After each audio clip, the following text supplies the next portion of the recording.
a genuine pleasure for me to host this debate on is assisted dying a human right?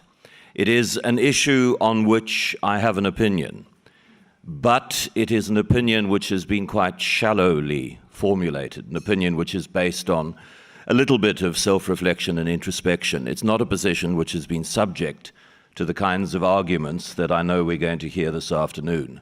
So I have a personal interest in just seeing how that position I hold shapes up against the logic and emotion that is going to be shared with us this afternoon. We have two debaters for the motion, Professor Willem Landman. He represents many organizations. He said Stellenbosch University is the one that he wants to be associated with this afternoon. And also supporting the motion is Andrew Fisher, who is a practicing attorney with a very deep interest in the subject of this debate, speaking against Philip Rosenthal from Euthanasia Exposed and Christian View Network, and Dr. Liz Gwyther, who is with the Hospice Palliative Care Association and also UCT. Prof. Landman has a nosebleed issue. So if he suddenly departs, that's the reason, and we will then just wait for him to come back. We hope that he gets through his contribution to the debate, and it would be important that he listens to what the other speakers have to say as well, so when we get to the rebuttal point of the debate, he is able to have an opportunity to rebut anything that he finds fallacious.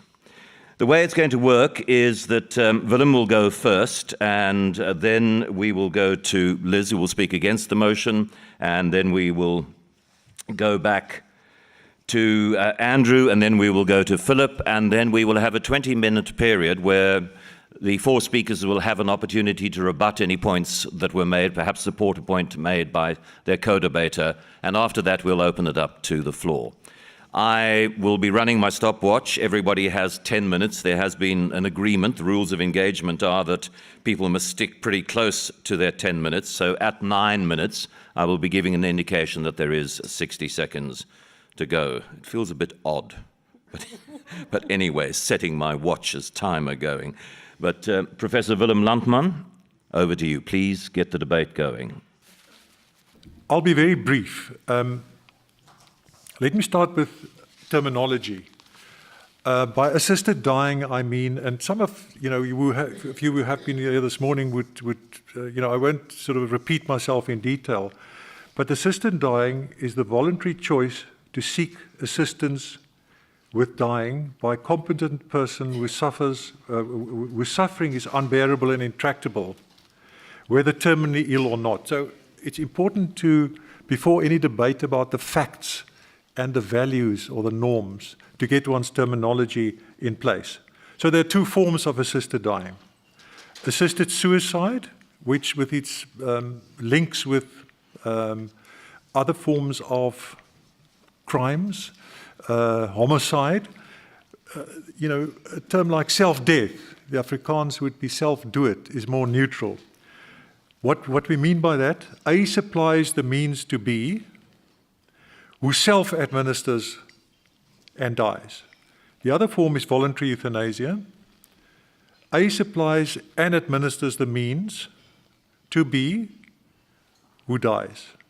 They're both forms of assisted dying. In other words, you need somebody to supply the means, or to supply and administer the means. In the title, we have the term human rights. I'll simply talk about rights, and for the purpose of this argument or this debate, I see a right as a claim that somebody has against someone else who then is under an obligation. Now, it's easy to proclaim a right and say, there is this right. But what I understand by it is the right comes to be in a social or legal practice. In other words, it must be practiced. So then having this background of the relevant terminology, I asked two questions. First is a factual question. Is there a right to assisted dying? Well, then particularly a right to assisted dying in South Africa? And the simple answer is no. That practice does not exist. Although I need to qualify it, and I think Andrew will come in on that, it happens under the radar in healthcare facilities in South Africa, and I'm sure elsewhere where it's also not legal. So it's a qualified no, but one can also say in other jurisdictions, say in Oregon or in the Netherlands, it is universally accepted for everybody in that jurisdiction. So it's universal to that jurisdiction. But universal in terms of rights in the Universal Declaration of Human Rights, it's not, in fact, a right that's practiced or a right that's recognized in a practice. So then the second question is a normative question or a moral question. Ought there to be such a right? Ought there be such a right in South Africa? And from this morning, my talk, you will know that I believe there is. And the two arguments that I think are pivotal are the autonomy argument and the suffering argument.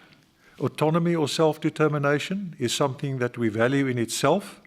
That's part of being human. That's part of our human nature. That's something that constitutes or that defines us as persons, other than simply being guided by feelings and emotions or being guided by our genes. So, autonomy, argument number one. Number two, suffering that is intractable and unbearable. The fact of that suffering is something that is, unless the suffering is temporary, for example, to tie us over a crisis, if it's there in the sense that it's intractable and unbearable, that is bad in itself. And that is something that we have reason to want to terminate, to stop. Those are the two, I think, pivotal arguments for making assisted dying becoming a right in a practice. Against that, and I'm sure we will discuss that, are two pivotal arguments, and that is the risk of bad consequences. In other words, abuse, the abuse argument. Now, as I've said this morning, that is not a principled argument, it is an empirical argument. It's premised on the assumption that let's forget about these, principled arguments for and against. If we have this practice, can we implement it without abuse or negative consequences? So it's an argument about evidence. It would be evidence from jurisdictions where this practice has been legal, evidence of abuse, but also, on the other side, evidence of the success of safeguards.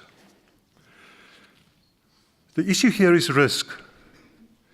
I want to suggest that every human practice, every social or legal practice is accompanied by risk. And because there's risk, we don't abandon or prohibit that practice, not just for that reason. And I want to mention an example. We drive cars on the road. We risk a collision with somebody who's drunk.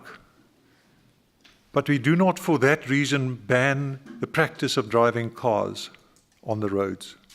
We try and institute safeguards that guard against these exceptions. The second argument against is that of playing God. And we've just heard that that is an argument that holds no water. As I've said this morning, how do we know God's will if we accept that God exists? How do we, which religions, God are we talking about? And in a particular religion, what do the theologians say about an issue like this practice of assisted dying? And then the last point I want to make is that if there is this kind of stalemate between these two different positions from a moral point of view, in South Africa, and it's come out a number of times today, we have to revert to the Constitution, and that's where Andrew will come in. We have to look at the Bill of Rights of the Constitution. The Bill of Rights is in itself an ethical document, luckily. So we can interrogate the values, the principles there expressed as rights, as constitutional rights, and ask, do they help us to establish a practice of assisted dying as a social practice? So the moral imperative is to interrogate the Constitution. Thank you. Thank you, and I'm looking forward to the video of this. Liz, there's been an agreement, you weren't part of it, because the agreement was me with me, that you now need to hold a tissue up to your nose as well. Level the playing fields, indeed. Dr. Liz Gwyther. So the question, is assisted dying a human right? The same as our colleague, Professor Landman, I would like to start with terminology. The American Medical Association Council on Ethical and Judicial Affairs says that the ethical debate is best served by plainly descriptive language. And they point out that assisted dying can be used to describe either euthanasia and assisted suicide or palliative and hospice care at the end of life. I have recently completed a study using the human rights documents that describe palliative care as a human right, and my in-depth study does not find a right to die or the right to euthanasia in any of these legal covenants agreed by member states of the United Nations. So yes, there is a right to die in the sense of palliative care, but no, there is no right to die in the sense of euthanasia and assisted suicide. So I would say to you that rather than promoting a right to euthanasia and assisted suicide, which does not exist in international law, we should be promoting a right to palliative care that is recognized in international law. If we wish to add to the societal response to the suffering of patients, let us argue for better palliative care services with the express, achievable goal of relief of suffering. Therein lies the right, and therein lies the hope.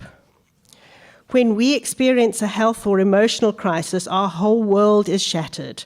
Our view of the future, our plans, our goals, our personal world is shattered. And we respond with a grief reaction well described by Elizabeth Kubler-Ross as stages of denial, anger, depression, bargaining, and acceptance. This is not a linear path, but there is an adjustment process experienced by anyone in these situations. Doctors and families often try to help people to restore their old life, their previous world, but that's not possible.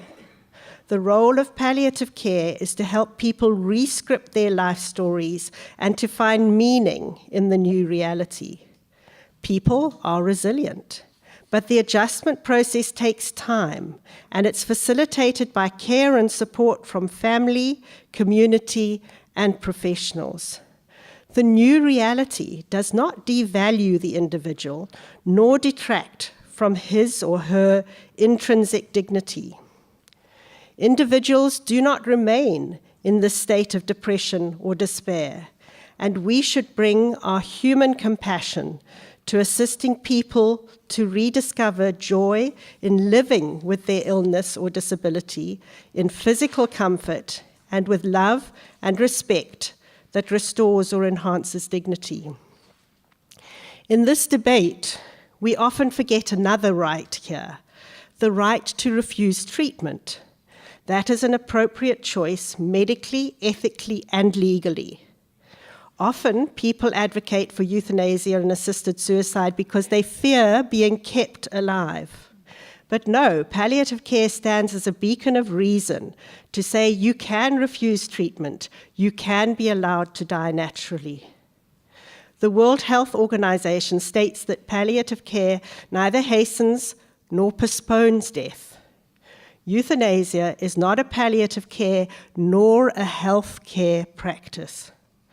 Palliative care does not promote the use of non-beneficial treatment, which would only prolong the dying process. And the most shameful example of this is Nelson Mandela. Death was in the room with him, holding his hand as an old man's friend. An inappropriate, non-beneficial medical treatment in the form of artificial ventilation prolonged his dying for another 7 months. He did not require euthanasia. He required to be allowed a natural end to his life.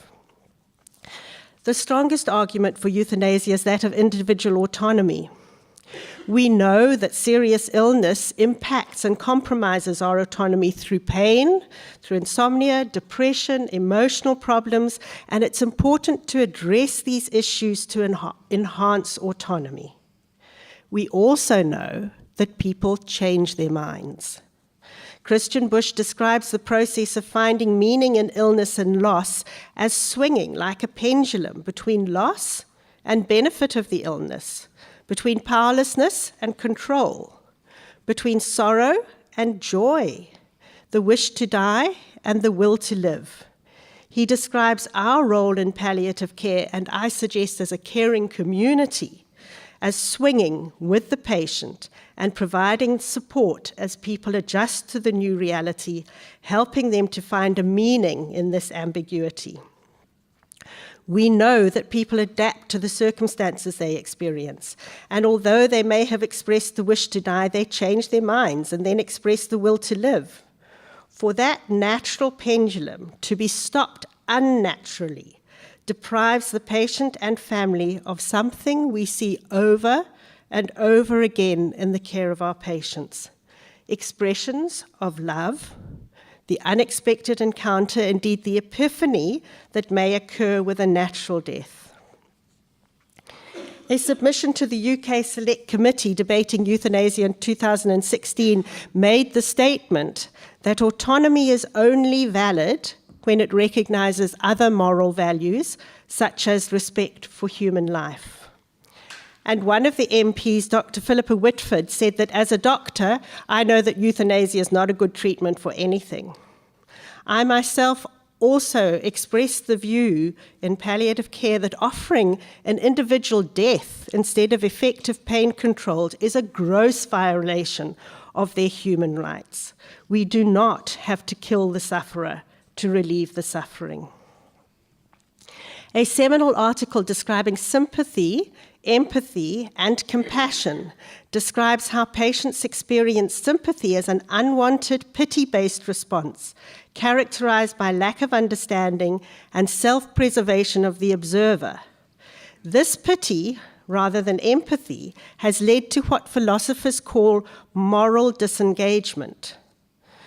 The disengagement mechanisms are moral justification, using extreme arguments to obtain agreement for the unthinkable, the use of euphemistic language, medical aid in dying rather than euthanasia or assisted suicide, and minimizing or disregarding harmful consequences of actions, leading to dehumanization. Professor Daniel Nkayana, in his editorial in the South African Medical Journal in 2012, wrote that there's a real risk of euthanasia becoming a substitute for proper care in the South African situation. Laws are made to protect society, and disability groups the world over, such as Not Dead Yet, oppose the legalization of assisted suicide, pointing out that we live in a society which valorizes the able body and the able mind to the extent that to be disabled in any way is to be highly devalued, to the extent that it is better to be dead than disabled. The right to die could become the duty to die for these people, and they call for assisted living rather than assisted dying. It is a time to return to a community of respect for one another and genuine care for one another. And it is here in South Africa, with the example of the African philosophy of Ubuntu, that provides an imperative and an example of caring for each other that will provide the foundation for a resurgence of caring communities.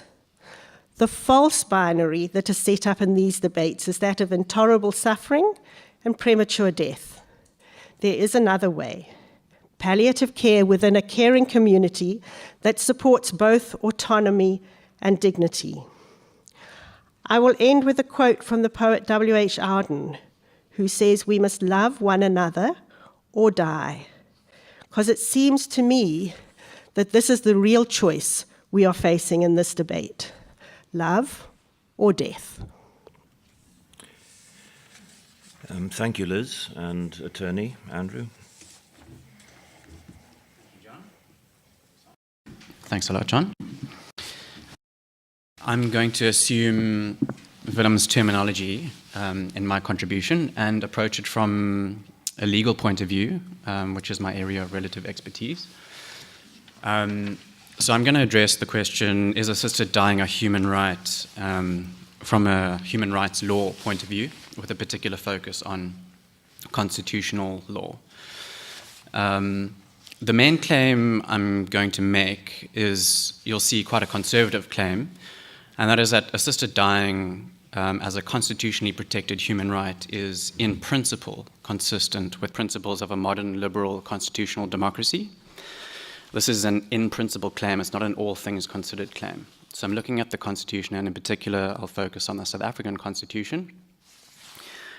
And I'll make the argument that there is scope for developing the current law of South Africa in line with the values of the Constitution, such that it allows assisted dying. And that is consistent with a modern liberal constitutional democracy. To address the descriptive legal question of whether assisted dying is a human right, there again, it is recognized as a legal human right in some jurisdictions, and I'd like to draw attention to Canada in particular.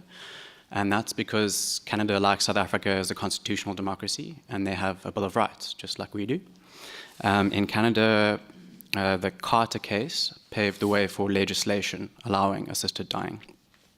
And in the Carter case, the court in that case basically held that the prohibition on assisted dying, making assisted dying a common law crime of murder or culpable homicide, from the point of view of the person assisting the patient, was an overbroad limitation on the constitutionally protected right to control over one's body, so the bodily integrity right. So descriptively, in some jurisdictions, yes, it is recognized as a human right. The more interesting question is the normative question: should it be recognized as a human right, and in particular, should it be recognized as a human right in South Africa, taking into account our particular context? Descriptively, in South Africa, physician-assisted euthanasia is unlawful. Consent is not a defense to murder or culpable homicide, and that is the state of our current law. It's not the case that physician-assisted suicide is always unlawful. In other words, in some cases, in certain limited circumstances, physician-assisted suicide could be lawful. And that's in particular, that depends on the facts and the circumstances of the case, but it can be lawful if, amongst other things, the causal chain between providing the means for suicide and the patient independently, completely independently, as an independent act, committing suicide, if that causal chain is broken, amongst other things, the courts have recognized that that can, in principle, be lawful. And again, this is in very, very narrowly circumscribed circumstances. And onto the normative question, should it be a legally protected right in South Africa? I think that there is scope for legal recognition for assisted dying in South Africa, but this would be, in principle, consistent with the values of the Constitution. And as Willem mentioned, the Constitution is an aspirational ethical document which embodies the values of dignity, equality, and fundamental freedoms. I'm going to suggest that the constitutional issue can be framed as, on the one hand, the state having a legitimate interest in protecting life, including dying life, so one's life at the end of one's life. And on the other hand, the individual's freedom, right to freedom, and in particular physical and psychological integrity. So that's a right to having control over one's body, which also I would argue includes control over one's body and mind, the freedom to live one's life as one chooses. So if we frame the constitutional issue thus, I would argue that the assisted dying can be recognized as legally protected in accordance with the Constitution, and that could be achieved in at least two ways. One would be to develop the current common law through the courts in line with the Bill of Rights in terms of Section 39(2) of the Constitution, which obliges courts to develop the common law where it is inconsistent with the value, purport, and objects of the Bill of Rights. And the other would be through the legislative process, so through a democratic process, including public participation, where a bill is proposed, debated in Parliament, and ultimately passed by Parliament. And here I'm thinking something along the lines of the South African Law Reform Commission's recommendations in 1997. They actually recommended that legislation be put in place, legalizing assisted dying to some extent, and in very narrowly prescribed circumstances. That recommendation has not yet been implemented. But I would argue that implementing those recommendations in the form of democratically sanctioned legislation would balance the state's duty to protect life with a person's right to choose whether to and how to end his or her life. I'm going to speak a bit more about the development of the common law approach. This would look like developing the common law of murder and culpable homicide in line with the spirit, purport, and objects of the Bill of Rights. And that's in terms of Section 39(2). And this would have to be a two-step process. So how constitutional or development of the common law in terms of the Constitution works is that you first have to show that there's some right in the Bill of Rights which has been limited or is being limited by the current common law. And once you've done that, you still have to you have to argue that it's an unjustifiable limitation of that right. So there's a two-step process. You first have to show that a constitutional right is invoked, that the current state of law infringes that right, and that infringement is unjustifiable in terms of Section 36 of the Constitution. There's a limitations analysis that needs to be done. And the common law can only be developed if the court finds that there's been an unjustifiable limitation of a constitutional right. So I would argue that how this would look, in principle again, is development of the common law of murder and culpable homicide in line with the right to dignity, so arguing that there's been an infringement of the right to dignity in terms of Section 10. And that reads that everyone has inherent dignity and the right to have their dignity respected and protected. Dignity is a central value of the Constitution, which has been called an objective normative value system for South Africa. South Africa has been founded, according to the Constitution, Section 1, on values of human dignity, equality, and the advancement of human rights and freedoms. The second possible right that could be invoked here, apart from the right to dignity, is the right to bodily integrity in terms of Section 12(2)(b) of the Constitution. And that reads that everyone has the right to bodily and psychological integrity, including the right to security in and control over one's body. And here in particular, security in one's body and control over one's body must be distinguished. And what I have in mind here is control over one's body, which is the relevant right that's invoked. And what that means is that one has bodily and psychological autonomy or self-determination, essentially the freedom of informed, autonomous adults to live the life that they choose, including control over their body and mind. In my view, dying is a part of life, and dying well is a part of living a life well. And so it's important for an individual to be able to exercise informed free choice over one's dying process to the extent possible in one's circumstances. I've got 1 minute left. So that's how it would look in principle. And again, my central claim is that if the law were to be developed in line with the Bill of Rights, in particular the right to dignity or the right to bodily integrity, that would be consistent with the underlying values of the Constitution in principle, and with the principles underlying a modern liberal constitutional democracy like South Africa's. The second route would be legislation along the lines of the Law Reform Commission recommendations, and perhaps this would be preferable to have a well-ventilated and democratic process. In fact, this was the view of the judge in the SCA case, which overturned the order in Stransham Ford's Pretoria High Court case. He expressed the opinion that it would be better to do this through legislation and that this is the proper area.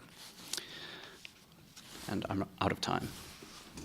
But those were the essential points that I wanted to make. Thank you. And then just to close off this part of the debate, Philip. Okay, great. I'm going to be looking at two separate areas. The one is to just state the Hippocratic Oath viewpoint, which is also held by the Christian faith and many others who share that view. But then, as a second look, is to look at these definitions of those who advocate assisted suicide and euthanasia, to what their definitions are and where they draw the line as to what is right and what is wrong. And I would argue that that is very difficult to be consistent on those points. So firstly, to state the Hippocratic Oath position, which is an opposition to prescribing any sort of deadly medicine, helping to kill anybody, or giving any suggestion to that effect, which is upheld by the Christian faith and has been accepted by many societies around the world. Now, there were many societies which had exceptions to that, for example, in allowing gladiatorial killing for entertainment, killing infants, as we heard earlier from the Human Rights Commission, killing of twins. But this is something which is an absolute, and we would not accept any exceptions to that where you have an innocent human being. Now, the next question is the question of why, and just to illustrate that, I'm going to hold up two pieces of paper. This is a 200 Rand note. This is a blank piece of paper. The one has value. You can get money for it. Why does it have value? Is it because you attribute value to it or somebody else attributes value to it? No, it's because there's an image printed on this piece of paper where the government has put its mark on it and it has said this piece of paper is worth 200 Rand. Similarly, the view that human beings are created in the image of God is something totally distinct to any animal. If you walk outside and you see a dead bird on the road, you're probably going to carry on walking. But if you see a dead person on the road, you're going to report that to the police. You are not allowed to move that body, according to our law, anywhere without having that police permission. And our entire legal structure works around this assumption. And I would argue that these arguments about developing the common law are flawed in multiple respects. Firstly, because this has been a foundational pillar of our whole legal system for thousands of years. This is not a minor change in developing the common law. There's nothing explicit in our Constitution which would give an indication that there was any intention of the Constitutional Assembly to legalize euthanasia or assisted suicide. In fact, when those views were brought to that same group of people in 1999, they completely rejected these proposals that were put forward. By the way, the South African Law Reform Commission proposed three alternatives, one of which was to keep the law the same. It didn't recommend explicitly legalizing assisted suicide. It just gave an option that if it was to be done, these are two options on how it could be done. Parliament and the Department of Health did not accept those recommendations, and it ended up being formally rejected in 2004. If you want to go onto euthanasiaexposed.co.za, you can see a list of 9 different occasions where Parliament has discussed the matter. They rejected it. I don't think there was a single member of Parliament who actually stood up in favor of that. But now to challenge the alternative view of a definition of where can exceptions be made, and now I'm going to try and put the hat on of my opposition and say, okay, well, if one accepts that there could be some instances where it might be acceptable, where are you going to draw that line? And we've just heard from the first speaker the criteria of choice, competent choice, and unbearable and or intractable suffering. Now, I want to draw to the attention that when Dignity SA started its campaign about 4 years ago, the criteria was terminally ill. That was what I was reading at the time.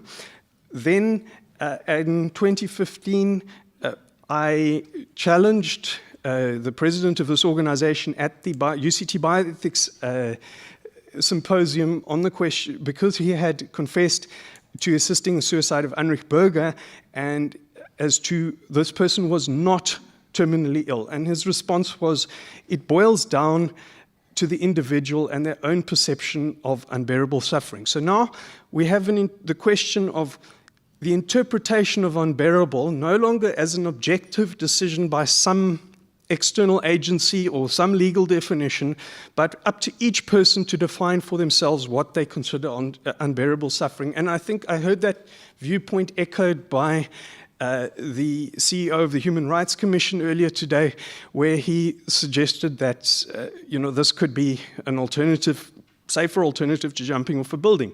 Now, my question is, that is a very, very wide definition, because then it's really the only criteria is up to the individual's choice and their competence. Then I would argue the problem that you have a number of problems there.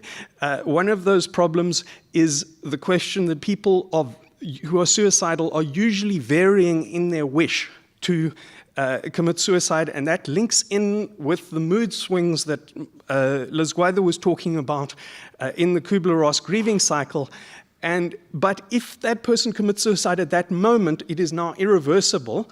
And when can that consent be considered something final that for that person, because one cannot turn around? So that is a huge problem. Furthermore, there is no individual takes a decision on their own. They are influenced by friends and family.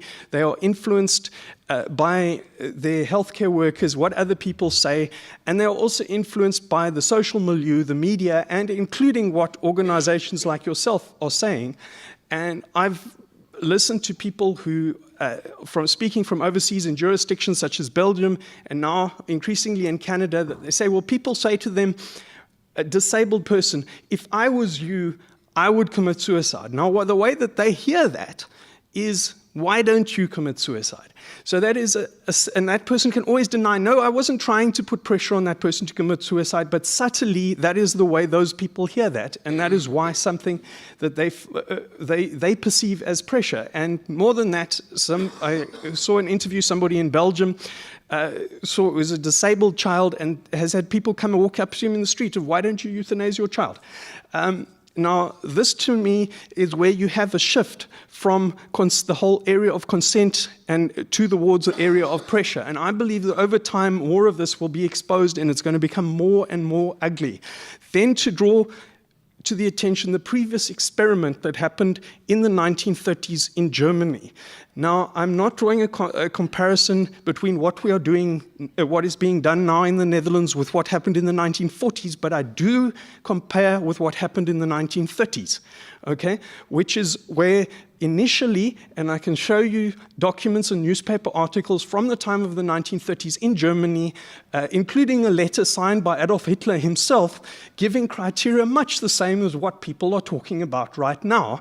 But the end consequence of that slippery slope went to something extreme when it was combined with a political agenda. Now, we do have crazy politicians in this country, which I hope never come to power, but that is a risk in a politically unstable environment. We also have a situation in our context where we have several million people who are infected with an incurable illness, HIV/AIDS. In my view, those people are valuable. Their right to life is sacred. I don't want any pressure being put on those people towards committing suicide. And we had this incremental expansion of criteria in the 1930s and a loss of conscience among doctors.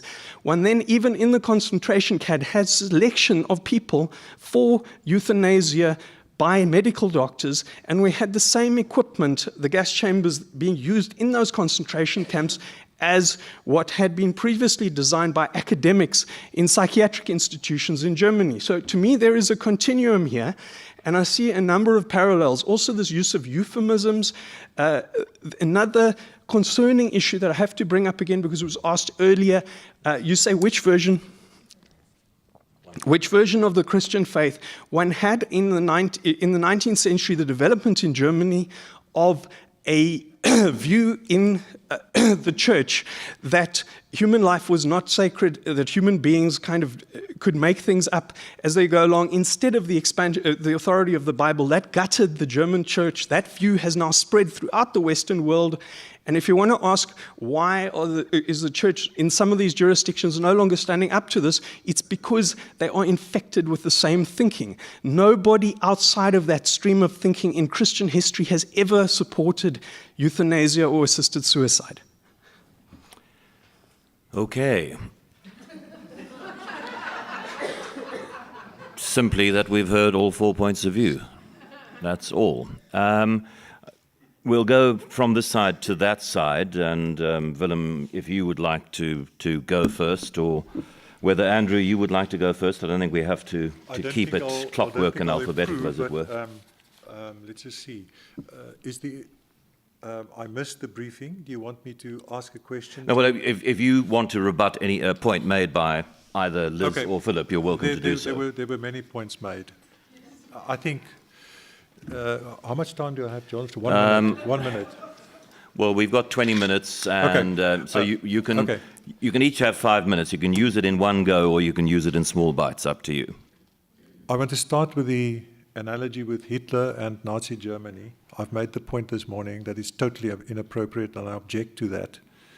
And I object on behalf of people who suffered in Auschwitz. When asked after the fact, when they were octogenarians, whether they saw any analogy, any resemblance, any likeness between what Hitler's program was, nominally euthanasia was used, and medical assisted suicide in a medical context, they overwhelmingly said no. Those were the people who were in Auschwitz. I think we should respect that, and I think this debate should not even touch on that. That the slippery slope would lead to Nazi Germany.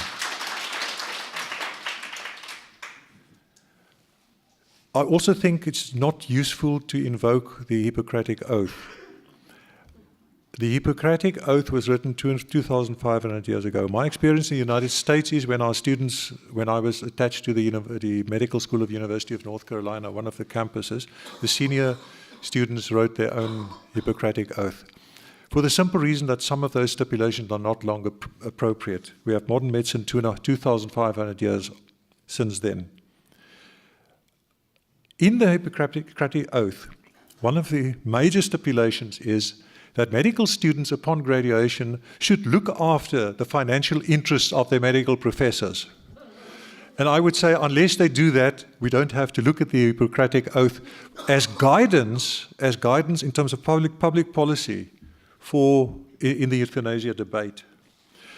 What I want to ask Liz, my nosebleed, let's assume it gets worse and worse, and it's the first symptoms of something really grave.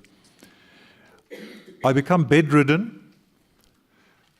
I'm treated in various ways, palliative. I appreciate that. I think it's important. Of course, that's, as I said this morning, this is first base.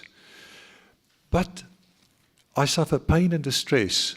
You treat me, and I say, I've reached the end. I'm confused. There's no hope. The diagnosis is I'm terminally ill. I do not want terminal sedation.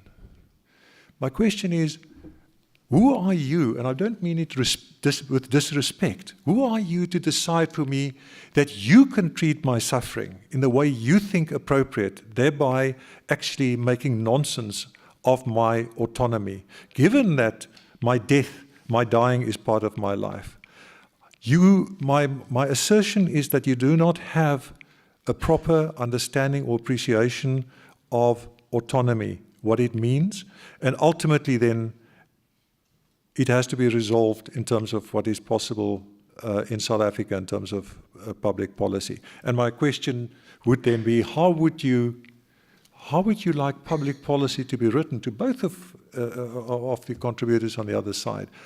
On the basis of referring to Christian religion, to the Hippocratic Oath, what is practiced in South Africa? What do you think international agreements say?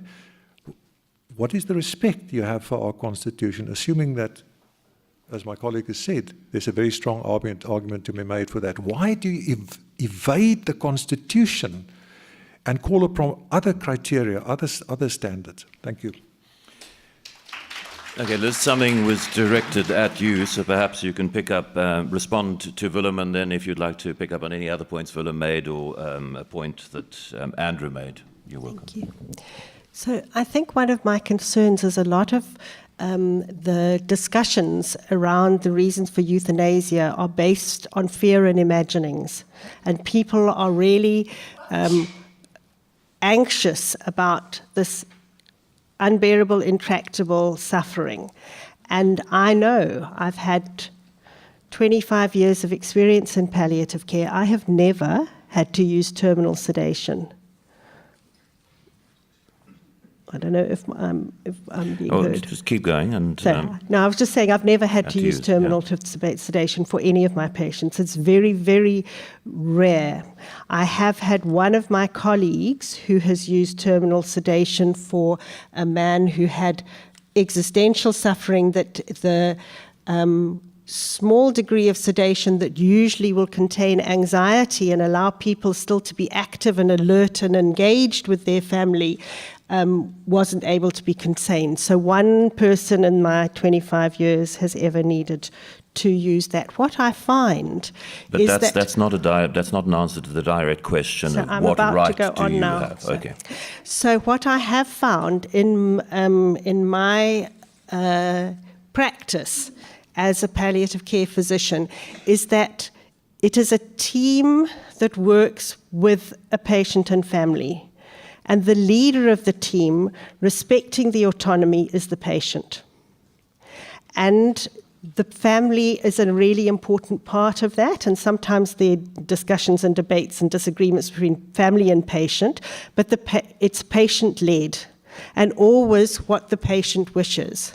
And what I have found in my experience, and so when people say, oh, but we should have euthanasia for terminal conditions, I say that's the last thing that we should have euthanasia for. That's a person who is already on the path, and what we must make sure is that person is comfortable, and the WHO definition says to prolong active living. So I say to people, you don't have to go home and turn your face to the wall and wait to die.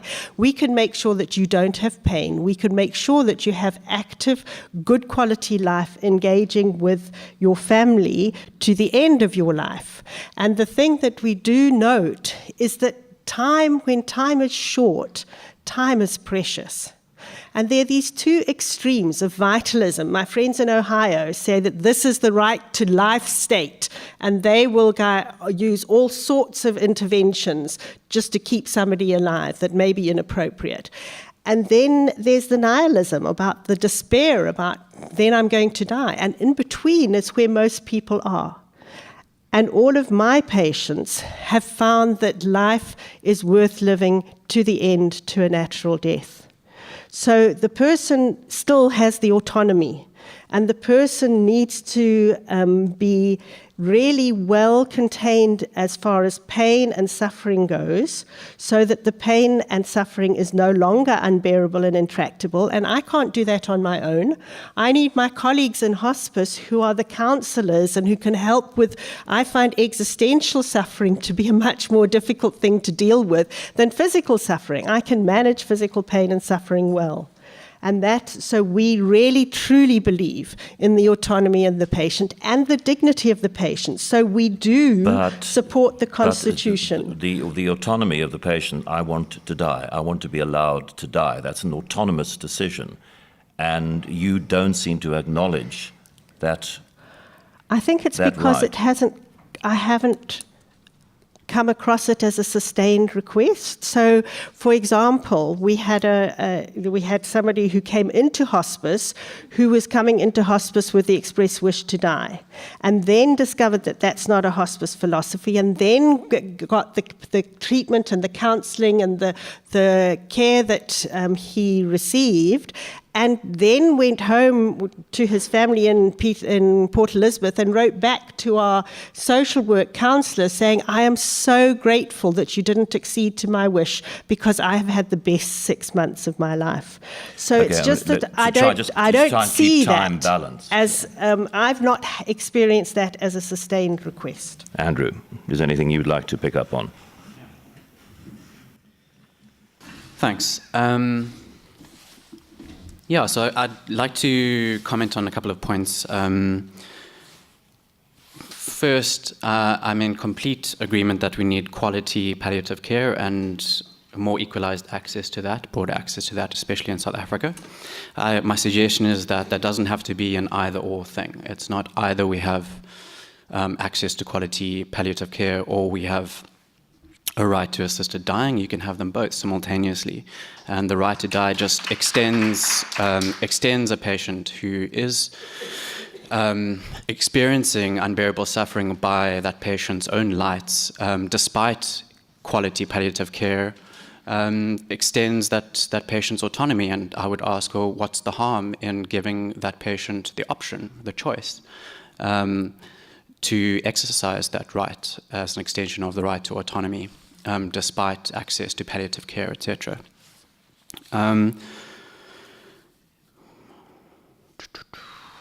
Yes, and then on the risk of assisted dying as a substitute for proper care, that's not what I propose or support at all, and I would suggest that that's a risk that must be managed, just like any other risks of allowing a potentially harmful practice. Let's focus on the benefits in terms of increased autonomy for the patients who are in circumstances where they wish to exercise that choice, and minimize the risks where we can, like we do with driving, like we do with the regulated use of alcohol.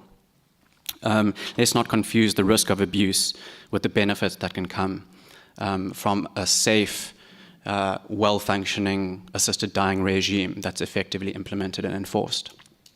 I acknowledge that there are empirical issues around to what extent that can be effectively enforced and regulated in South Africa, and there's all sorts of empirical things that we need to take into account in terms of the public health system. So I'm not making any empirical claims. I don't claim to have enough evidence to have a definitive view on that. My claim is an in-principle one, that it's consistent with the Constitution, and that in principle we can have a assisted dying regime in South Africa that more fully expresses patients' right for autonomy. And the underlying thing is actually respect for human life. I don't think we're at odds about that. The underlying concern is a respect for human life. I've lost my train of thought. But the final thing I'll say is that the claim that it's a choice between love or death is a false dilemma. It's not either love or death. I mean, often in cases where we extend that right to assisted dying to patients, we're acting out of love. And we're coming from a place of respect for human life. So I think that sometimes there's an unnecessary perception of conflict, where if you look deeper, the underlying interests and concerns are quite similar. Philip? Okay, I would like to ask a question, and I'd also like to rebut or answer some of the points that are made. But my big question, which I would like to ask everybody in this room, we can have a discussion afterwards or later, is where are you going to draw the line of where is this wrong? And you will say that things that are on the other side of the line are murder, and you will condemn that as murder. And I will give 3 dimensions to that. One is the other people in this room who are doing things that are crossing that line, the other jurisdictions that are crossing that line. And in the future, one day, if your own organization then decides that they are going to expand those criteria, will you say that is murder, or will you just travel with that wherever these other people go? Because I think it's very dangerous if you have flexible ethics like this that are just going to continually expand if you look how quickly they've been moving already. So that's my question to you. Then the next issue is just the fudging of the question of dignity. And there are 3 areas of dignity. Inherent dignity, that is all of us, because we are made in the image of God. We are unique human beings that are different to animals.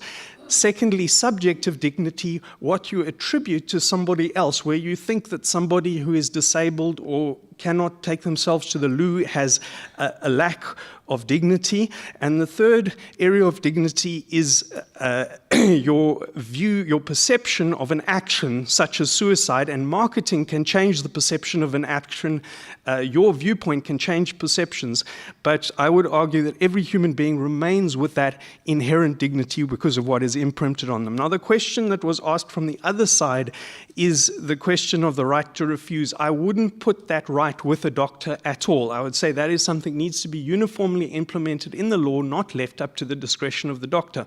Now, when there has been a pretension of putting the right in the hands of a doctor, inevitably what we have seen is that certain doctors who specialize in that, they lose their conscience against killing, and then they will progressively expand those criteria and become more and more lenient, and other doctors of the same opinion are the ones that hold them accountable, and in the end there is no accountability at all. It's an illusion. So I think one cannot have the decision being made on a medical criteria. It's not up to them, the doctors, to decide. One has to say, no, it is not allowed. Then the question of an empirical claims or proof of abuses. There were many affidavits that were put forward in the Stranson Ford case relating to abuses that were going on in Oregon, in Washington State of the USA, in the Netherlands, in Belgium. And I think anybody is welcome to view those things. If you would like that, I will have them put up on our website. Either of you like to pick up on anything that has been said? Willie? Maybe, Philip has brought up the whole, I think it's an ethical but also religious idea of the image of God. We indeed are created in the image of God. I can use that in a religious context or in a secular context. In other words, that human beings have special moral value because in virtue of certain characteristics that they have that other animals don't have, although they overlap with higher primates. But what does that mean? It means, amongst other things, that we have reason with special abilities, consciousness, higher consciousness, self-consciousness, discursive self-consciousness. That is part of nature. We can use our reason to decide, to put it crudely, to have assisted dying as public policy, protect it in various ways, to give recognition to the evil of unnecessary suffering and to respect people's autonomy.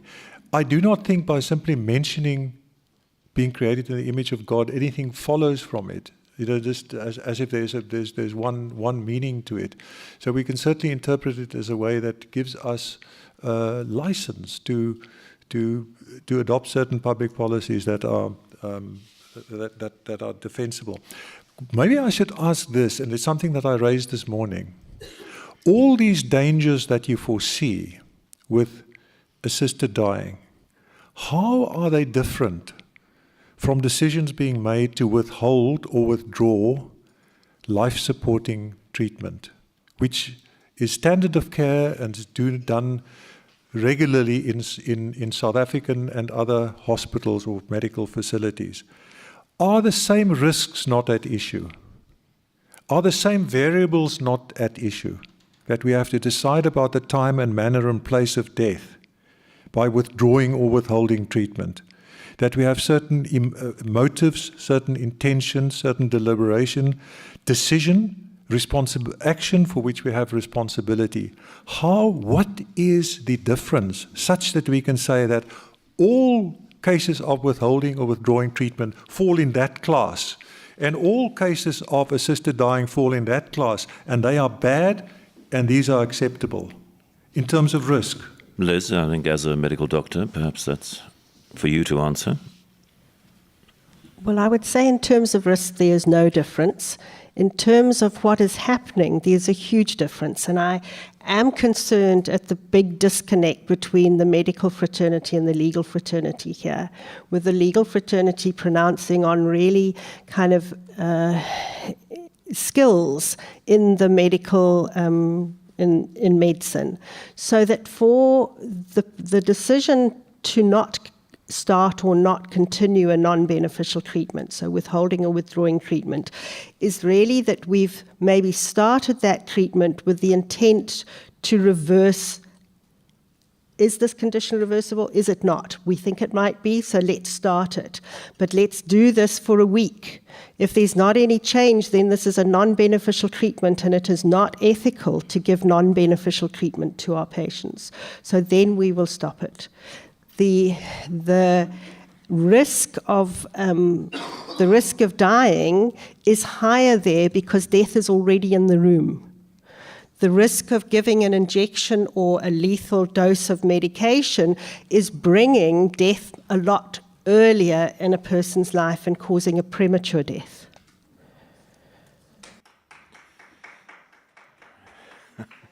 A lone clap from an otherwise hostile audience. We have a little bit of time if Andrew, you'd like to make one more little point, and Philip, you'd like to make one more short point, and then we'll open up to the floor. Thanks. Yeah, so I'll preface my comment by saying that I acknowledge that any regime that is put in place, if one is put in place for assisted dying, obviously needs to be well thought out. There need to be adequate, appropriate, empirically verifiable safeguards in place, and appropriate brakes on any abuses. If, in principle, we're able to put such a regime in place, who is harmed if a terminally ill patient is in a room and death is in the room, has received quality palliative care, does not want terminal sedation, has discussed it with his or her family, and all are agreed that it's in this patient's best interests to bring death forward? Who is harmed by allowing that? Okay. Philip, do you want to answer that directly, or would you like to say something else? And then we'll open it up to the floor. Okay, I would both give an answer to that and also push for an answer to my previous question. Firstly, I would say that the New Zealand judgment on Sean Davidson repeated on 3 occasions that the reason for the guilty finding was because of the sanctity of life. One cannot get around that. That links to the image of God. Who is harmed? That person is harmed. The law of the country is harmed. One also has the huge issue of social impacts. We're dwelling on the individual now, but we have the issue of social impacts. If this precedent, which is a subjective right decided by each individual, is accepted with the circumstance of pressure, that is going to have a huge ripple effect on society and the devaluation of the aged, the sick, the weak, and possibly extension to many of these other aspects, such as infanticide, which has already started taking place in the Netherlands and Belgium, and other loss of respect for human life in other areas, which have always historically accompanied groups that have supported the suicide. But then, to answer the question of withdrawal of extraordinary care, the minimum standard is ordinary care. That is food, warmth, basic medication, not extraordinary care, which is ventilators, what happens in a hospital, just the ordinary care which is given at home, which we would expect everybody to have as a minimum standard. That extraordinary care is a bonus which is given temporarily to help people. If it's not available in some countries at all, that is not a huge ethical complication, and the medical people have to make decisions with their limited resources in that situation. Then to say the image of God. Thank you. So we have a microphone up here. I would ask that those of you who want to use it, that you not make lengthy speeches, that you try and frame the point you want to make as a question to one of the panelists in a relatively short manner, because I don't know what appetite there is to ask questions and to make brief points about what you've heard. But please don't go into extended diatribes. There was a hand up at the back. Perhaps people, if you wouldn't mind just coming forward and then lining up behind the microphone. And then, but we're filming this, so we need to record it both in terms of sound and and video. Come forward. Anybody who would like to make a point, come forward. And if you wouldn't mind just waiting one behind the other, take your turn at the mic. Okay. I am Rob Jonquière. I am the Executive Director of the World Federation, but I used to be a general practitioner who practiced euthanasia. And when I hear the arguments used by the other side of the table, I feel I have to stand up and tell you that I accompanied a couple of patients with euthanasia. And I don't feel like I should feel if I hear you, if I am a criminal. I have guided those patients. I got about 10 requests in my life as a family doctor, and I guided only 2. And I guided those people, having given them, as is now called, extensive palliative care. One of the cases, after the first request, it took 6 months before we finally applied euthanasia. And I want to stress especially, and I want to know that, first of all, European Palliative Care Association acknowledges that palliative care, even best palliative care, is not able to treat all suffering. So that kind of things like euthanasia are still necessary. So that's what I would just want to attribute to the contribution. Okay. Let's, no, okay. We silence from this side. Okay, Liz says she does respect that. Willie, could you maybe pull down the microphone? Or, there we go. I'm Colin Brewer. I'm a retired psychiatrist, so in the course of psychiatry I never had to face questions of euthanasia, personally. But I have one question for the palliative care doctor and a comment from Mr. Rosenthal. The comment is that I very much resent lectures on the sanctity of life from the spiritual descendants of John Calvin and the Spanish Inquisition. I mean, you talk about the sanctity of life. People like me, who happen not to believe in a deity, were burnt alive regularly and in tens of thousands by your spiritual forebears. You have a lot to answer for, and you should be embarrassed.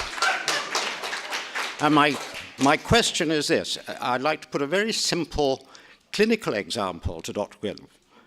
Suppose I am a cancer patient in my 60s, and I have had quite a bit of treatment, and including quite a bit of chemotherapy and X-ray, which is very nasty, but has given me several remissions. You said a patient always has a right to refuse treatment. Suppose I say to you, you're offering me another course of surgery or radiotherapy or chemo, doctor. I know that the chances of a successful outcome get less with each course, and the last one was pretty bloody awful, but I put up with it. I'm not sure whether I can cope with another course with maybe a 10 or 20% chance of success, but let me strike a bargain with you. If you will guarantee that you will offer me assisted dying when I want it, I'm willing to take the risk of having a further course. And if it works out well, that's fine. But if it doesn't, and I feel even worse, I'd like you to recognize that I've taken the risk, that it's failed, and I'd like you to help me to end my life. Now, if you refuse, you are condemning me to die earlier than I might otherwise do, because the treatment, you will not offer me the chance of treatment, and I may well die rather quickly. If you agree, I might live for another 3 or 4 years. What are you going to do?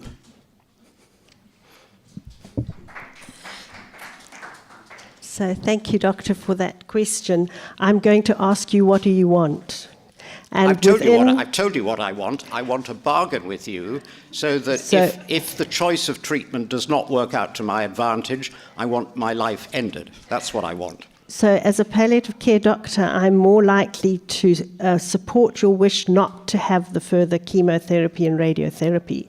It is one of the discussions that we often have with patients who say, no, I don't want to do it anymore.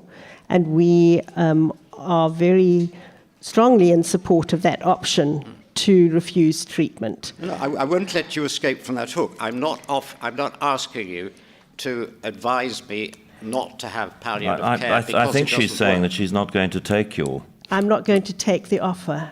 Oh, you're not? No. So you're condemning me to die earlier rather than the longer life that I might have? Well, research shows that, in fact, palliative care tends to extend life over what oncology care does. That's the recent research that's been coming through. Research cannot tell you about individual patients. I'm an individual patient. Absolutely. Thank you very much. Up next. Hello, everyone. I think I could be considered a layman in this whole subject. I'm a fairly recent joiner of Dying with Dignity Canada, and also in a country where it's been running for two and a half years now. By the way, the sky has not fallen, the churches have not blown up, and people aren't running around killing people in the streets. Things are very normal and common, and an incredibly positive experience. I get this secondhand, but I get it. What I want each of the panel members, and I will say that this is an issue with probably 3 out of 4 of you, a lot of the conversations and arguments, whether they be ethical, legal, political, religious, are all the outside looking in to the patient. How many of you have the perspective or the experience of watching someone die, whether it be a relative or a patient, and that's why I say the doctor here may be closer to this than others. What about that experience of being on the inside looking out, where the legal, political, religious perspectives are rather distant and irrelevant? It's all about me. And I have seen my parents near death. I didn't watch them die. But unless you've actually been with someone in their final hours, as a doctor or as a family member, you have not yet distanced yourselves from all of the hypothetical and in some cases fabricated things that might go wrong, might be bad, might be this, might be that. It's real and it's firsthand and it's right now. So I'm encouraging you to comment on how difficult would it be for each of you to pretend and imagine yourselves to be on the inside looking out, wearing those shoes, lying in that bed, having those things put in you, and having perhaps good palliative care, but sometimes that doesn't work. It's a problem. I want the perspectives from you about being on the, how do you look at your various positions from the inside as a patient looking out? Let's hand it over. Should we just go from Willem to, and let's just allow them to respond to that, anybody who would like to. Well, I mean, just very quickly, I mean, that's the question I asked. If my nosebleed progresses, right? Looking from the inside out, I can imagine situations where I do not want to be told by experts, having tried everything for the best of reasons to palliate, to help me. I can foresee a scenario where I say, help me in this particular way, that is my choice. And I don't hear that, and I just don't hear that.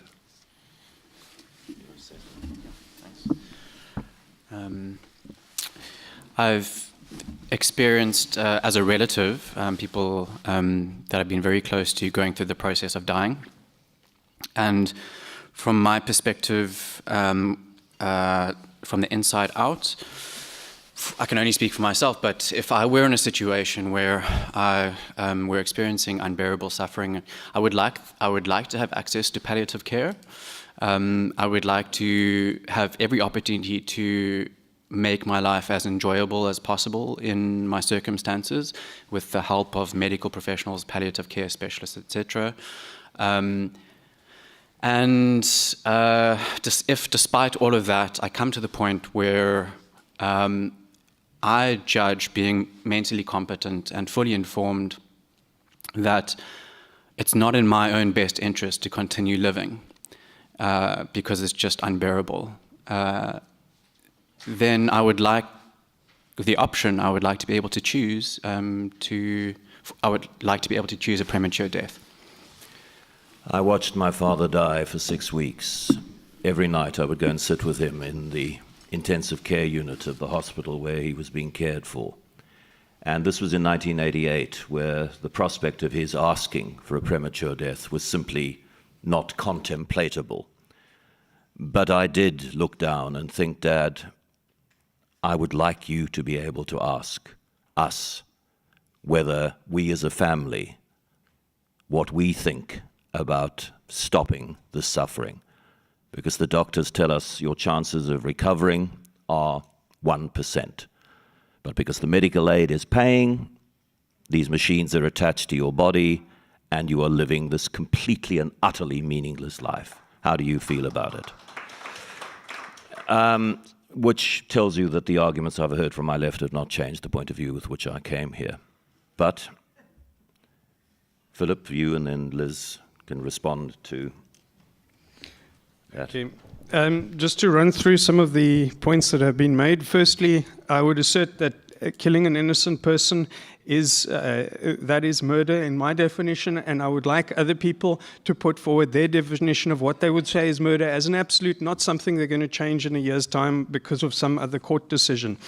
Then the next question that was raised was this sad examples from Christian history of the Spanish Inquisition and such like. I would just interject that I happen to be a descendant of Jews that were expelled from Spain during that Inquisition. And I acknowledge that there have been many things that have been done that have been wrong through Christian history. And one of the things that we have to also acknowledge is that human nature is basically sinful and tends towards sin unless it is restrained by something else, including the law. That is one of the arguments against euthanasia. Just because you don't agree with him, there's no need to react in that way, please. Okay. Let's give the man the respect of listening to him, even though you might not agree with what he says. Okay, but the principle of the sanctity of human life has made an absolutely enormous difference throughout the world when it has been acknowledged, including places where Christians happen to be a very small minority. You can take, for example, the outlawing of child sacrifice and sati in India. The euthanasia was banned in many parts of the world, and this view of the sanctity of life has been adopted in many other places, and many people identified from their own viewpoints that they share a similar view that people are created in the image of God, that they are not just advanced animals. The question of chemotherapy and such like, you're welcome to stop your chemotherapy at any point. I have no objection. But I do not believe that that can be used as a bargaining point in favor of active killing. I will defer this issue of experience of dying to my colleague, Liz Gwyther. She has much more experience of that than myself. Then the question of who's going to help me. One socially needs to be in an infrastructure. You try and help yourself. Then next, your family. Then next, the community around that. The largest palliative care voluntary service in this province is run by a Christian faith-based organization, and last of all, the state is a responsibility. But again, that is not leverage just because you don't have it in favor of allowing active killing. Then just because... Okay, I'm conscious of time, if you don't mind. Liz, could you keep it short, because I see it's a fairly long line of people there, and we do have time constraints. So yes, I have been at many people's deaths.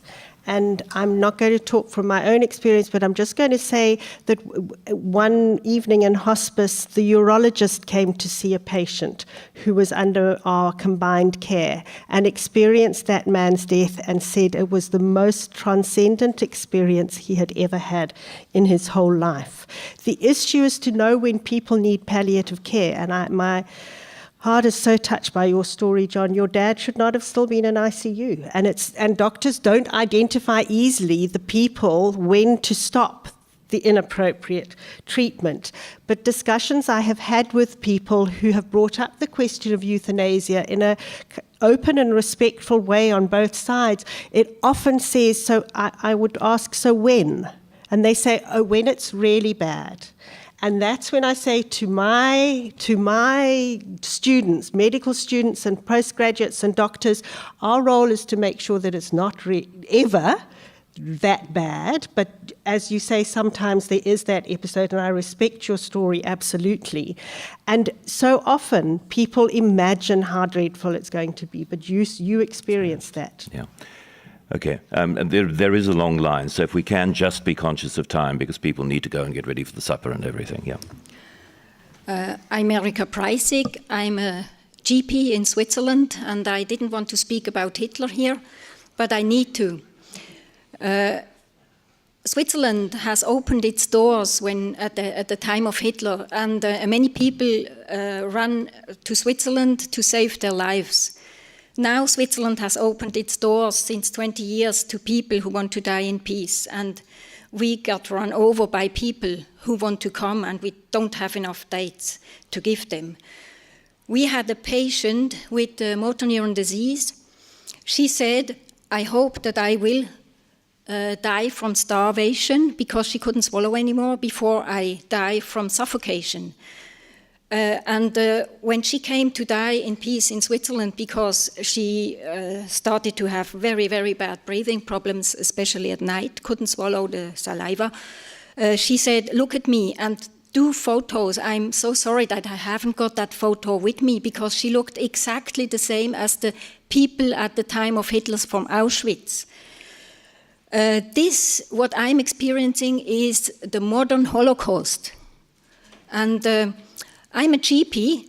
When my patients found out that it was in all the press, that I'm doing assisted dying, do you know what happened?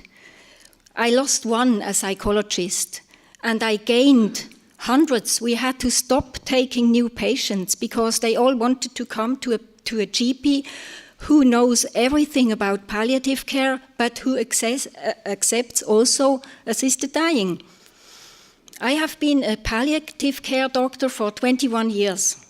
I never thought about assisted dying. Then my father wanted to die. He tried to suicide himself in my house. He lived with me and my children. I offered him, because he then wanted to go under the train because he didn't succeed with his medication suicide trial. I offered him an assisted dying, and this was very, very difficult for me as a palliative care doctor. I couldn't accept what he was doing, but jumping under the train was even worse than assisted dying. So I had the duty, out of love to my father, I had the experience of an assisted dying. That changed my life completely. And I am so happy that I can give my patients both very, very good palliative care, but also assisted dying. And who the heck has the right to tell me how I die? I listen to my patients and I respect their wish if it's a wish of long duration. Thank you. Just a moment. My question is to Liz and Philip, and it's a simple one. It's this. By what authority do you derive the power to command others to live a life that you perhaps find meaningful, but others do not? And I make this point because when you draft a constitution as we did in 1990, in the 90s, early 90s, you try and keep in mind a well-ordered society. And a well-ordered society is a pluralistic society with different views and different values, and that's why you can practice and believe your Christian faith, and why we won't impede upon that. But by the same token, we expect you to respect the views and values of other people. I appreciate, Liz, that none of your patients in particular have sought to die in this particular way, but it doesn't mean that there aren't patients who would not like to die in that way. There are patients who would. And so I ask you, by what authority, and I know that the Constitution doesn't help you here, or the sanctity of life, because as a lawyer, you would know that, well, I would know that the jurisprudence of our court says that the right to life means more than just physical existence. It means a meaningful life. So by what authority can you command others to live a life that you deem fit? Okay. Okay, to answer that question on multiple layers, from God, from the I believe the correct interpretation of the Constitution itself, the decision of our Parliament, the decision of 1,500 years of precedent of civilization on which this law is based and which our country has adopted. The question of what about ordering society, we have in some of the countries that you come from, you drive on the left, other countries you drive on the right.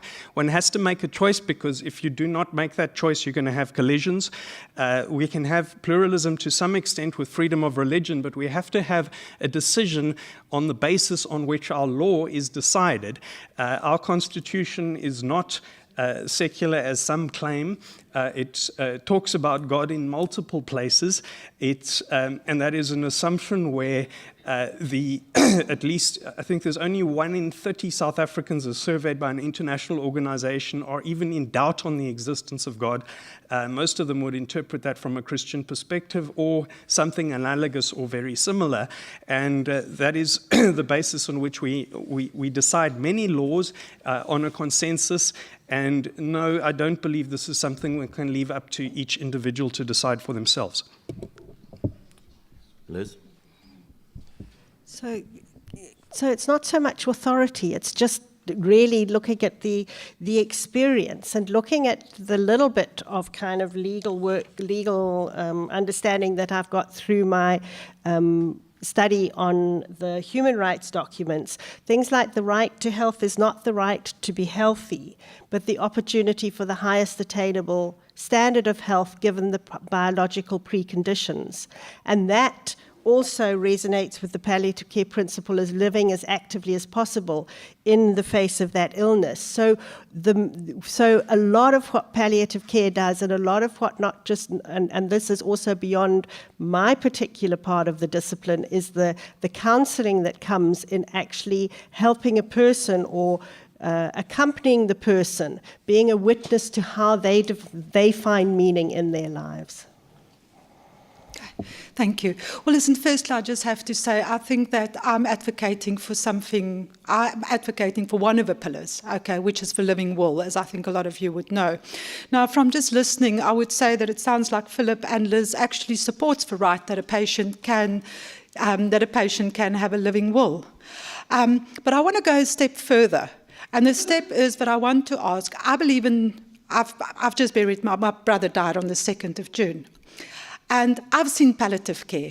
I've seen palliative care where he was given 3 to 4 pints of blood every 2-3 days to extend his suffering. Is that palliative care? Or is that, seriously, until the medical aid is exhausted, we will continue with that palliative care? The question I want to ask about palliative care, is it palliative care only for the rich, for those who've got a medical aid? For those who can afford it.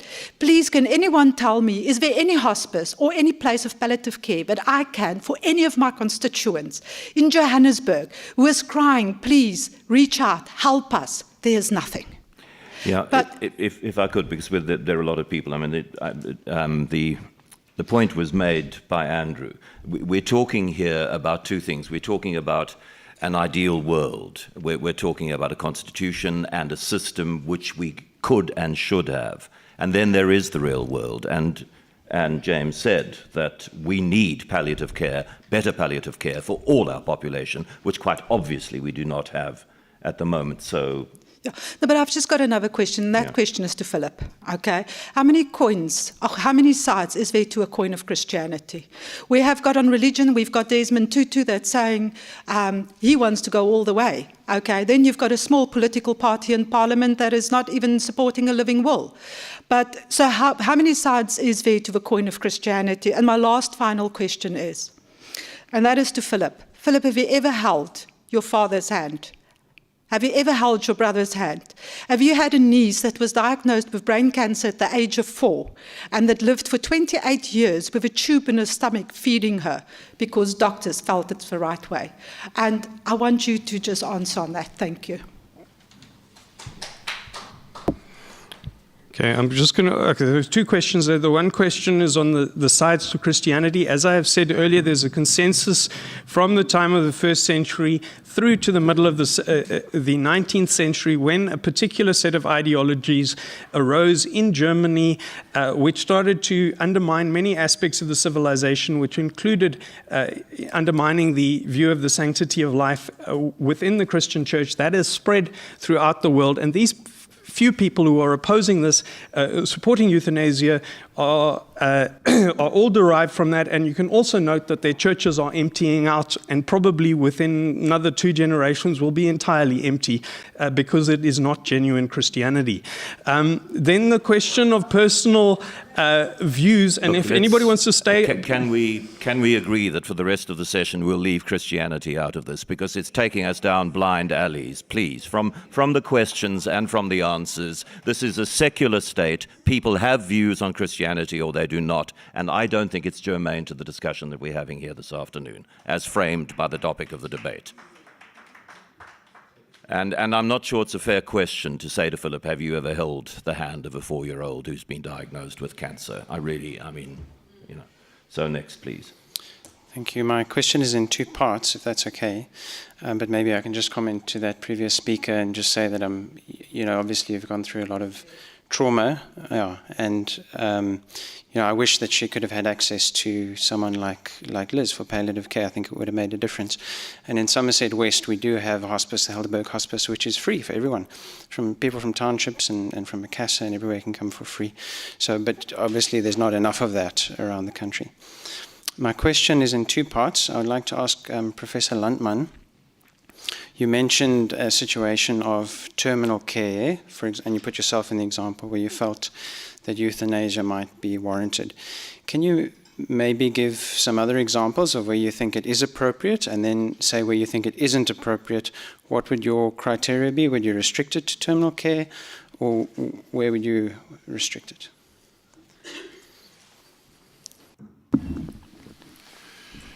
If you ask me what my personal conviction is, I do not think that being terminally ill is a necessary condition for legitimately asking to be assisted with dying. If you ask me whether, as a first base for public policy in South Africa, it is attainable, I have my doubts. Not yet. So you've answered the first part. You confirm that you don't think it should be restricted to terminal care. Let me make this distinction. We can have a terminal illness without yet being terminally ill. I can have motor neuron disease without being in a terminal stage. You agree with that? So that is one point. So are you talking about terminal illness or being in the final phase of... I'm just going to put you on the spot to actually grind you to answer the second part of the question. The first part was terminal care, and so I hear you, there's a patient who's terminally ill, as well as somebody who's in the terminal stages of dying. You would think they're appropriate there. Where would you say it shouldn't be allowed? Where would you say it would stop? I think that, my first base, as I said this morning, was intractable, unbearable suffering. Right. We can suffer in that way without being terminally ill or in a terminal stage of illness. And I would be sympathetic of that. I can imagine being quadriplegic.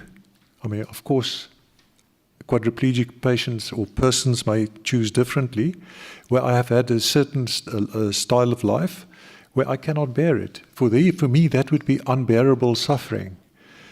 And I would make a case for myself that I would like to be assisted to die. The classic case in Spain of Ramon San Pedro, where the movie made about that.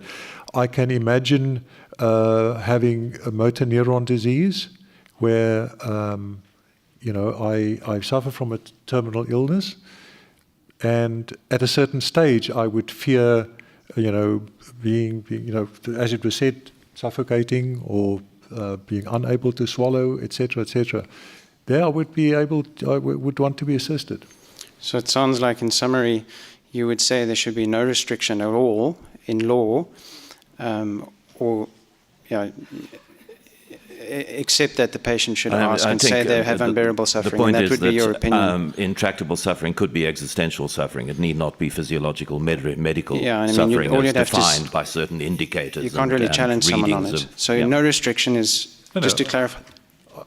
I would clarify that. I would exclude simply being tired of life for any spurious reason, claiming that you're suffering. Why? Why? Why? Because simply, the practical situation. Suffering is that one- subjective. Pardon? Suffering is subjective. It's very subjective. No. So you would advocate for no No, restriction. suffering is not simply subjective. I can see somebody suffering. I can see it. I can know from having the same Now you're advocating physiological. against autonomy. Because you want a judge, an impartial judge, there to are say other, who's there suffering are or other who's not. people waiting. Thank you. I think one of No the things restriction, I've got it. Thank you. Yeah, but if I'm suffering existentially and I'm physiologically fine, I can go to the top of a building and jump off. I don't need anybody to assist me to die. I'm in full control of my faculties and can make that decision to die as I see fit in front of a train, slitting my wrists in the bath or whatever the case may be. And I think that's a critical distinction. But next, please. Hi, I just want to ask a brief question to Professor Landman. I am personally a complete layman, a child in this room. If there's one thing I know, it's that I'm probably the person in this room who has spent the least amount of time thinking about this matter. So I do want to ask the question with a great deal of respect for the position that you occupy and the fact that you have thought about this for a lot longer than I have. But this is a simple-minded question. You appeal to human autonomy. I only have one question. On what basis do you establish the authority of human autonomy? And it's clear to me, or it at least appears to me, that there's no way you can establish that on its own. And what is also clear to me is that we all believe in fundamental restrictions on human autonomy. I can't kill you now if I want to, even though that would be within autonomy, self-law. So if I was a law to myself, I could kill you if I wanted to, but no one here would allow me to do that, and no one is advancing, I'm sure, and I'm not accusing anyone of advancing an argument that I have a right to kill anyone that I want to kill. So what is the basis? What is this axiom that you're appealing to, and how is it not a complete, again, with complete respect, how is it not a complete faith-based appeal to cultural norms and standards rather than any kind of than a serious intellectual argument? Thank you. I just want to make sure about it. Are you asking me whether autonomy is a value, something that we should value, or that we can't, or can we factually determine it? Do we have difficulties actually determining whether somebody is acting freely and not under duress? Or asking me, is it something that we value? I'm asking you why you make the appeal to human autonomy as the basis for why an individual has a right to choose to end their life. Because if we can appeal to human autonomy for decisions of that order, then yeah. But, having a defense of human autonomy is sort of getting to the basics of being human. I don't think we need to go into that. I mean, that we make free choices, that we're not under the control of our genes, complete control of genes or other people, or, that we value autonomy, having our own projects and values and decisions and desires, and that we plan our lives according to our own value system, etc., etc. So it is something that we value, that is part of defining what it is to be a human being. And we extend that to end of life decisions within other conditions. As I said, the first base is unbearable and intractable suffering. And this previous speaker or questioner, that suffering must be of a certain kind, and we must agree on that. And in public debate, we agree on that, what we mean by that suffering. And then the autonomy comes into play there, that I do not, in terms of my life projects, in terms of my values, I do not see living like this as infused with any dignity. It's something that I do not choose. I'm right at the end, for argument's sake, I'm at the end of life, or I have a kind of life where I have no enjoyment any longer. Then I will choose. And I don't harm anybody. I mean, that's the point. That's the key point, isn't it? I mean, you can exercise a human right as long as the exercising of your human right doesn't harm the human rights of anybody else. So if you exercise autonomy and kill Willem, you are harming Willem. If Willem exercises his autonomy to ask a doctor or somebody else to assist him to die, the argument is that nobody is being harmed. So it's an entirely different kind of autonomy. We do have other people. Okay. Sorry, but... Well, I'm Jacqueline Hermans from Belgium, involved in the Right to Die movement, but eventually also member of the Belgium Auschwitz Foundation. So I want to react for several points. First of all, in Belgium, doctors who agree to practice euthanasia, they are not professionals of euthanasia. They are GP, they are specialists in oncology, they are specialists in intensive care, they are specialists in palliative care. Because, well, in Belgium, yes, there are some doctors who are specialists in palliative care who are practicing euthanasia. My question should be, how do you explain the high quality, the high level of quality of palliative care in Belgium? Belgium has a reputation to have a good network of palliative care. It could all the time be better, but to compare with other countries, we are quite good. That's one of the questions. Another question, I have heard that there were some so-called abuses in Belgium, in other countries like in the Netherlands.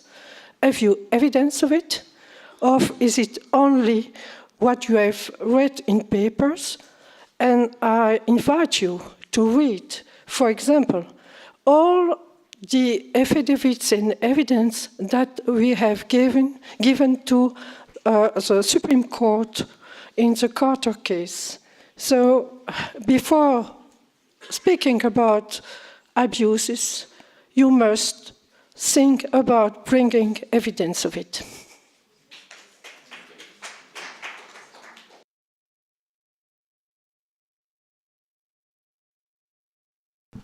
I am from Dignitas to live with dignity, to die with dignity in Switzerland. And I just wanted to add 1 or 2 points. There was word of the Hippocratical oath. To my humble knowledge, the Hippocratical oath has been replaced by the Declaration of Geneva quite a few years ago. So I don't know of any doctor who is swearing the Hippocratical oath anymore. And in the Declaration of Geneva, the Doctor's Declaration of Geneva, it says that doctors say, I'm not using my medical knowledge to violate civil rights and the basic human rights of my patients. Now, in a case that Dignitas did a few years back, we brought the European Court of Human Rights to the point of saying that every competent adult has the right to decide on time and manner of his own end in life. So, in short, no medical doctor, no palliative care doctor, no euthanasia doctor, no anyone has a right to decide on my end in life. It's only the individual who has the right to decide on that one. And we are even one step further now, that in a case that we did in Germany, the court acknowledged, German High Court acknowledged, that in exceptional cases the state must give access to the means to have a dignified death, as otherwise people are risky to lose their dignity, and what is worse, they would go in front of a train, jump off a high building, shoot themselves, and so on. What we should do is, and I do respect all opposing opinions to the assisted dying movement, that we do not dig a ditch between palliative care and assisted dying, may it be assisted suicide or voluntary euthanasia, but we respect that we have to bring these things together, implemented in health care, because what is at the center is the individual who decides whether his life has quality or not. Thank you.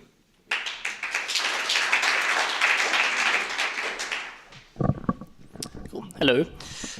So I have an argument against the principle of autonomy supporting euthanasia, as I think it's become quite clear that it's the fundamental principle being used to support it. So, and please be specific in any criticisms. So my first point is that our autonomy extends to choosing between good things and neutral things. For example, we can choose between the goods of becoming a doctor and an engineer, or between the neutral things of muesli or oats for breakfast. It doesn't extend to choosing immoral things like theft or rape. My second point is that we have incredible inherent value as human beings, regardless of what anyone may say. For example, slaves on Jamaican plantations in the 1800s had incredible intrinsic value, regardless of what they or their owners or society at large thought. And I think it would be barbaric to deny that. Thirdly, it's immoral to destroy something of incredible value. No one has the right to destroy something of incredible value. No one does. Putting that together, euthanasia is the destruction of something incredibly valuable, a human being, and as such, it's immoral. Since our autonomy does not extend to choosing immoral things, we therefore do not have the autonomy to kill ourselves. Autonomy, therefore, does not in fact support euthanasia. So, thank you. So let's get a different voice in. Bring the microphone over here. Okay, do you want to go first? No, you please. I simply don't understand how you can say autonomy has nothing to do with moral choices. Is that what's being said? My point was that you do not have the autonomy to make immoral choices. It's similar to the one that was raised earlier. To make immoral choices. Yes, I mean, obviously, yeah. I mean, you obviously can do it, but I mean, autonomy wouldn't support you doing that. I simply don't follow. I mean, can we just move on to the last person then? Because I mean, essentially, this side of the table is arguing that the right to die is a moral choice. You're arguing that it's immoral. So there's a difference of opinion. There's no philosophical differential here. Okay. So thanks very much for making that argument. The last one. There was also, if I could just say something of incredible moral value, I can imagine myself descending into a state where I don't think I have incredible value. But I don't think we agree on the definitions of these. How do you decide whether I have incredible moral value if I'm in the last stages I'm sorry, I of hate death? being a headmaster, but I'm very conscious of time, and there is one more person. I'd like everybody to have a very brief closing argument, and then folk need to go on. So these are arguments that can perhaps be picked up later one-on-one. Yeah. Thank you. Dr. Tagar. I live in South Africa for 15 years and originally educated and trained in Soviet Russia, and we grew up as an atheist. And graduating as a medical doctor and becoming holistic practitioner and accompanying people through the process of dying grew me up as a human being into understanding who we are, because it was a question here, who are you to decide? And it is an existential question, who we are as a human beings.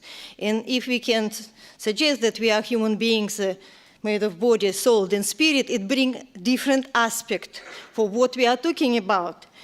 And in that regard, also we are talking about Hippocratic Oath, that in 21st century somehow becomes question in its values. It was for 2,500 years, leading for our medical profession. And suddenly it is a big question, we have to make some adjustments.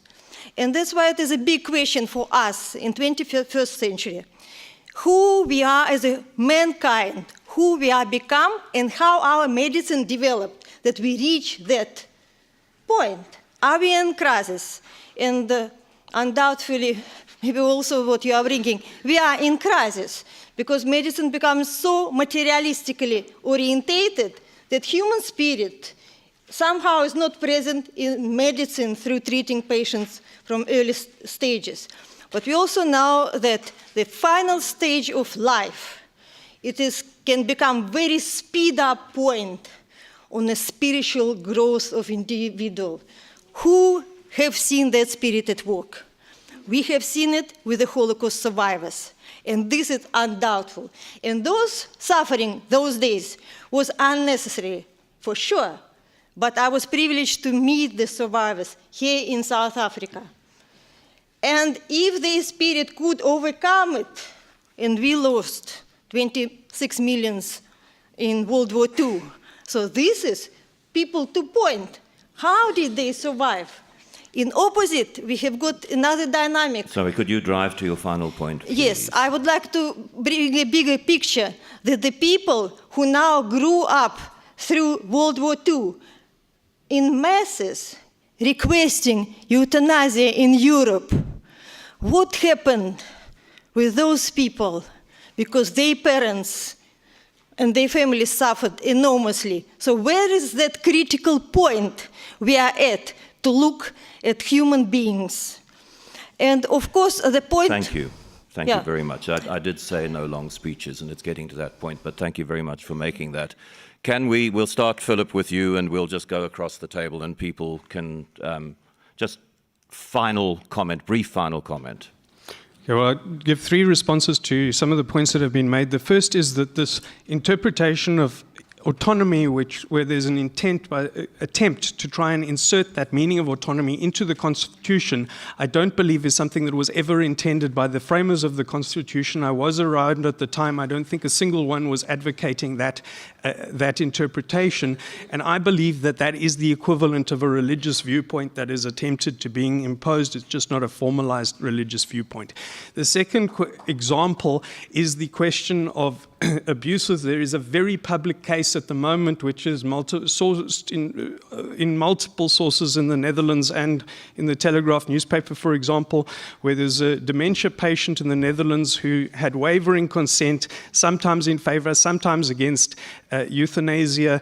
The doctor gave the lady some sedative in her coffee without her knowledge and without explicit consent at the time. She then woke up from the sedative and he asked the family to hold her down while he injected her with a lethal injection and killed her. Now, initially he was cleared of that. Amazingly, I assume by other doctors who do Philip, the same. I'm sorry, but you are going on. Can we just, I said a brief closing statement, not another set of my question arguments. is, who will condemn that as murder, as an absolute? I would condemn it as murder on the basis of the facts that you've given. There might be other facts which would cause me to change my mind. Liz? My closing statement is around palliative care that truly promotes patient autonomy in the context in which we work and supports beneficial treatment. And we support individual dignity and engage the patient to lead that. But you've heard my bias. I do think that euthanasia is unnecessarily extreme.